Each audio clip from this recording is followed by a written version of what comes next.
नमस्कार. तर आपल्या घरात नाश्ता म्हटलं की आपण पोहे करतो. पण पोहे रोज खाल्ले पाहिजे आहेत का? पोहे आपल्या शरीराला चांगले आहेत का नाहीत? पोह्याचे फायदे काय आहेत आणि पोह्याचे साईड इफेक्ट काय आहेत ते मी तुम्हाला आजच्या व्हिडिओमध्ये सांगणार आहे.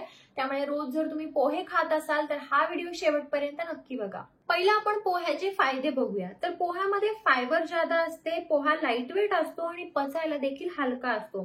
पोहामध्ये कार्बोहायड्रेट असतात, त्याच्यामुळे तुम्हाला एनर्जी पण मिळते. डायबिटीज असेल तर त्यांच्यासाठी पोहे चांगले असतात.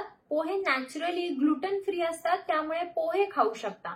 आता आपण पोह्याचे साईड इफेक्ट बघूया. रोज जर तुम्ही थोड्या प्रमाणात पोहे खाल्ले तर त्यात काहीच प्रॉब्लेम नाहीये. पण जर रोज तुम्ही खूप जादा प्रमाणात पोहे खात असाल तर तुम्हाला गॅस, ब्लोटिंग, अपचन असा त्रास होतो, सारखे ढेकर येत राहतात.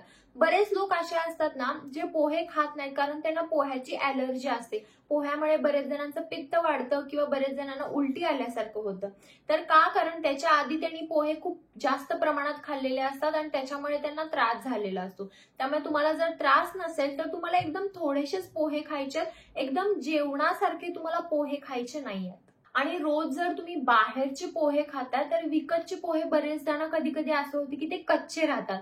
तर ते कच्चे असतील तर कच्चे पोहे कधीही खाऊ नका, कारण ते पोटाला खूप प्रॉब्लेम देऊ शकतात. त्यामुळे जर ते पोहे व्यवस्थित भिजवलेले असतील तेच खा, आणि ते पण कमी प्रमाणात खा. जादा प्रमाणात तुम्हाला पोहे रोज सकाळी भरभरून प्लेट भरून असा पोह्याचा नाश्ता करायचा नाही. पोहे सोडून पण बाकीचे खूप चांगले नाश्ते आहेत आपल्याकडे, ते खाऊ शकता तुम्ही. उपीट, शिरा खाऊ शकता. तुम्हाला जर पोहे खूप जादा आवडत असतील तर एकदम कमी क्वांटिटीमध्ये थोडेसेच पोहे खा, जादा खाऊ नका. तर हा होता आजचा माझा व्हिडिओ. आणि व्हिडिओ जर आवडला असेल तर व्हिडिओ लाईक करा, शेअर करा आणि चॅनलला सबस्क्राईब करायला विसरू नका. चला तर मग आपण लवकरच भेटूया एका नवीन व्हिडिओमध्ये. तोपर्यंत काळजी घ्या. बाय.